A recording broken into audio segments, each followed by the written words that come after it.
Hey guys, what's up? Welcome back to my channel. So I have been gone now for almost a month, which is insane, and because I'm so good at posting videos, keep staying consistent, but I've just had a lot of things going on this month, and especially the last 2 weeks. Just a little quick update on what has been going on in the world of Morgan.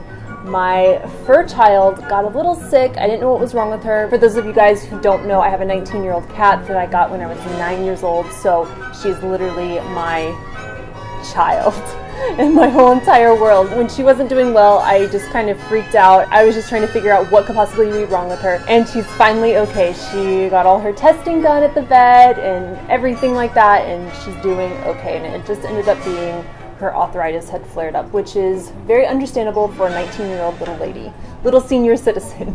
So all is well in the world again. But yeah, that took a lot of my time, just really focusing on her and getting her better. Other things that I've been doing just to catch you guys up to speed is I've been trying to heat train. As you guys know, the summer months out in Southern California for me are so difficult because I'm not used to the heat, and it's always been a struggle for me. And so this year I really wanted to just get it taken care of and really focus on getting myself acclimated to the heat. So that's what I've been doing. My biggest learning lesson in all of this has been to slow down, go at a nice even pace, and just really slow down so I'm not exerting so much energy, because before I was exerting all this energy doing my normal riding as I would when it's 20 degrees cooler, and that just doesn't work out when it's 95 plus degrees outside. It started out in the mid 90s and now we're pretty much at 100.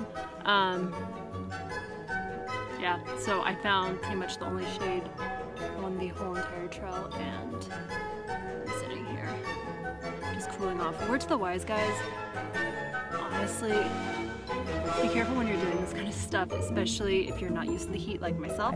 So that has been something I've been really working on for the last month, and it's been going really well. Another thing that I've been working on is just, with that being said, is just being able to go faster and faster up the mountain, and just to train myself to stop using first and second gear when grades get a little more difficult, just to keep on. So that's been another thing that I've been working on. It's been going okay. I feel like it is more of a struggle for me, and that I always use the bailout gear when I come across a higher grade. And then lastly, the reason why I'm making this whole entire video is last weekend my brakes went out, and I'm someone who really maintains my bike well. I do it myself. I probably take it in, maybe to get serviced maybe once a year, twice a year, whatever, you know, kind of depending on the situation, but I usually do everything myself.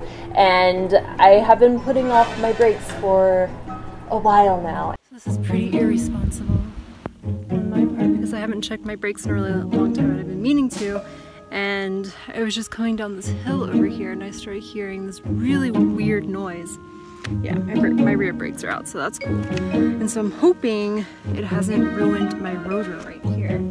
So with that being said, I thought I would jump on here really quickly and show you guys me replacing my brakes. I've never replaced brake pads before, so I thought this could be interesting. I think it'll be pretty simple. I'm supposed to have needle nose pliers in here, but for whatever reason, I can't find them. Yes, this is what my makeshift toolbox looks like. So I guess we're gonna have to go with these. Unfortunately, I don't have a bike stand for this, so I'm just going to flip my bike over so I can take off the wheel and then have better access to the brakes. These are the ones that are not completely out, but they're, you know what, they might almost, I mean, they're pretty much there already. One thing that I do want to note is the pros and cons between these are pretty different. Usually resin brakes are more cross-country trail type of riding, and then metallic brakes are for your downhillers. So if you do a lot of downhill and so forth, that's more so the brake type that you want to go with. But one thing that you do want to do is you want to check on your rotor right here to see what kind of pad you need to use for it, because every rotor is different. So right here, I don't know if you guys can see this, but it says resin pad only, and that tells me what I need to use on this rotor right here. So every bike's different. With mine, you'll notice that I have a pin, so all I'm going to do to remove my brake pads is I'm just going to bend this back a little bit and then remove the pin.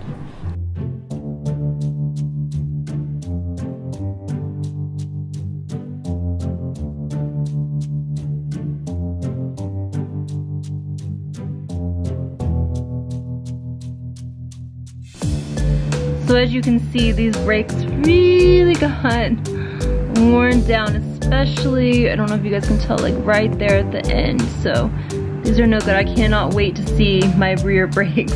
It's not going to be pretty, I bet. But these are the brakes that are coming off my bike right now, and these are the new ones we are about to put on real quick. Get it out. So as you'll see right here, the pistons are just sticking out. So what you're going to want to do is push those back in so you can get your brakes in. And I don't really have a tool for this, so you need to be careful because if it's ceramic, you want to be very gentle with it. How the bottom is more close than the top. I just need to adjust the piston more, right? I just don't want it to rub the wrong way. And then I believe there's ceramic, so I need to be careful trying to pry it open more. Okay. All right, I'll try that with a rag. Okay. So, when all else fails, call your dad, right? So I am now going to try to open the pistons again. So this has actually become quite a project for me because I'm having a hard time with my pistons because they're not wanting to go back in. And dads are always right. So I put a paper towel in there to protect it, and I got the pistons to go back in. No problem with a pair of pliers. And now I finally got everything back in place, so what I'm going to do is I put in the new pin and I'm going to bend it now so it won't fall out. And then we'll be done with this brake. Sorry guys, I had to put the camera down for a second because it got a little intense in here, but we finally got the brakes on. The brakes were really, really worn out in the back. Let me show you guys really quickly, which is so dangerous on my part. I'm so dumb for letting it get quite this bad, but I don't know if you guys can see that.